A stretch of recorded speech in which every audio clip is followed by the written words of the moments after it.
Arabistonda ulug' alloma shayx arablardan birlari kelib bir joyda suhbat qilibdi-da, o'sha arabistonlik vatandosh aytib beryapti menga bu voqeani. Haligi shayx chiqib ketayotsa, bir shogirdlari kelib turib qovushlarini bundoq to'g'rilab qo'yibdilar chiqishlariga. Haligi hayron bo'libdi-da, u yigitga qarab, "Qayerlisan sen?" dedi. "Ha, Arabistonlikman." "Qayerda tug'ilgansan?" "Shu yerda tug'ilganman." "Otang kim?" "Ha, otam ham arab, onam ham arab, ajdodim ham arab, shu yerda farzandiman" dedi. Hayron bo'lib, "Kimda o'qiysan?" desa, "Falonchi Buxoriyda" degan ekan, kulib yoribdi-da, yelkasiga urib, "Shuni so'ramoqchi edim. Bu odob Buxoriydan boshqasida yo'q-da" dedi. O'zi arab qarang. Bu odob Buxoriydan boshqasida yo'q. Mani o'zimni ko'zimga yosh keltirgan voqeani sizlarga aytayda. Qozdomlarimiz yaxshi biladilar.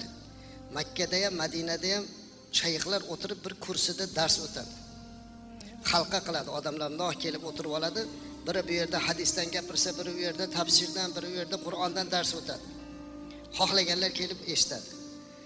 Men o'tib ketayotsam, bir yoshi ulug' bir shayxlardan birlari hadisdan dars o'tayotgan ekanlar.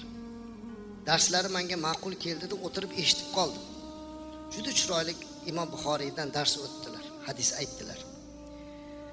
Ahli ilm sifatida borib o'sha shayxni bir ziyorat qilish ishtiyoqi paydo bo'ldi menda. O'rnimdan turib oldiga ketib yaqinlashmoqchi bo'ldim. Ikkita yonlarida o'tirgan qo'riqchilari bor ekan, bilmabman. Darhol yo'limni to'sdi. Uzr so'rashdi, mumkin emas dedi. Men aytdim, "Men bir ziyorat qilib qo'yay desam, shu yerda uzoqdan ko'rishib qo'yin" dedi. Keyin men aytdimki, men niyat qildim shu bir qo'llarini olib ko'rishib ketay. Mana o'sha bu hozir o'qigan hadisni o'qigan Imom Buxoriyning yurtidanman dedi. Mana arabcha gapirganimni, Buxoriyligimni bildi-da, Ali shayx eshitdilarda, ularga qo'yib yuboringlar dedi. Keyin oldiga keldim. "Qayerdansiz?" dedim. Men aytdim, "Men Buxoriy yurtidanman." Ahli ilmligimni bildi, arabcha gapirayotganimni bildi-da, hech narsa gapirmadi. Yuzimga qaradi-da, haligi shogirdlarni chaqirib meni ko'tar dedi. Oyoqlari kasal ekan. Ikki yonlardan ko'tardi. Oldimga bir ikki qadam tashladi. Men ham bordim. Shundoq boshimga qo'llarini olib borib engishtirib, peshonamdan 3 marta o'pdilar. O'pib turib, "Buxoriy yurtidan kelganlar shunga loyiq" dedi.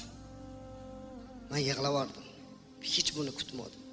Bu menga emas, bir necha asr muqaddam o'tib ketgan ustozi allomamizga bo'lgan hurmat edi. Bu millatga bo'lgan hurmat edi.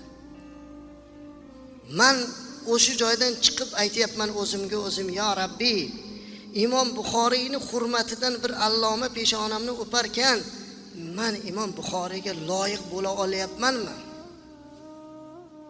Azizlar, Imom Buxoriy qilgan ikkita narsa bor. Bittasi otasining halolligi, ikkinchisi onasining duosi. Imom Buxoriy olamdan o'tayotganda vasiyat qilgan ekanlar. "Mana shuncha dunyo tashlab ketyapman. Bu bilan faqat bolalarimni o'qitinglar" deb orqasidan aytgan ekanlar. Tashlab ketayotgan dunyoyimni bir tangasida ham shubha yo'q degan ekanlar. Biror tangasida shubha yo'q, qasam ichib aytaman degan ekanlar. Birortasida mana shu harommikin degan shubhani o'zi yo'q ekan. Shuning uchun farzandlari shunaqa olim bo'ldi. Onalari esa kecha kunduz duo qildilar. Duolarining barakotidan ko'zlari ochildi, ko'zi ojiz bo'lib qolgan edi. Bugun biz ham azizlar shunday zotni avlodimiz. Biz Imom Buxoriylar, Imom Termiziylar, Imom Moturidiylar, Bahodir Naqshbandiylar shu zotlarning avlodi ekanmiz. Shular qoldirgan bu merosni, bu ma'naviyatni hayotimizga tatbiq qilishimiz kerak, maqtanish kerak emas.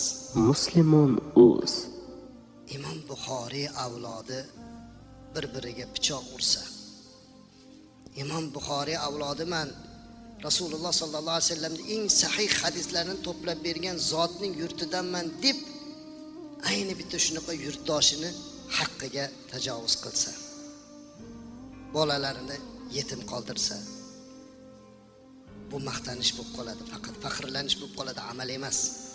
Shuning uchun azizlar, shunday yurtda dunyoga kelib allomalar yurtida ulg'ayar ekanmiz, shunga munosib bo'lishligimiz kerak. Hamma tomonlama munosib bo'lishimiz kerak. o'sha shukronamizni amalga qaratishimiz kerak.